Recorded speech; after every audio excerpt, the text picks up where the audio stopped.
Kabar duka datang dari dunia hiburan. Komika Babe Cabita dikabarkan meninggal dunia pada Selasa tanggal 9 April tahun 24 pagi di rumah sakit. Pemilik nama lengkap pria Prayoga Pratama itu menghembuskan napas terakhir di usia 34 tahun. Kabar duka tersebut disampaikan oleh rekan sesama komika Oki Renggah. Dalam unggahannya di media sosial, ia mengungkapkan Babe Cabita telah berpulang di salah satu rumah sakit yang berada di Jakarta Selatan. Di unggahan tersebut, Oki Renggah juga meminta untuk mendoakan almarhum dan memaafkan segala kesalahannya. Hingga saat ini, belum diketahui apa penyebab Babe Cabita meninggal dunia.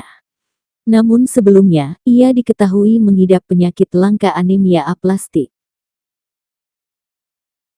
Dikutip dari Mayo Clinic, anemia aplastik adalah kondisi yang terjadi ketika tubuh berhenti memproduksi cukup sel darah baru. Kondisi ini membuat pengidapnya merasa lelah dan lebih rentan terhadap infeksi serta pendarahan yang tidak terkontrol. Babe dan istrinya, Fati Indraloka, mengungkapkan bahwa anemia aplastik ini mirip dengan autoimun.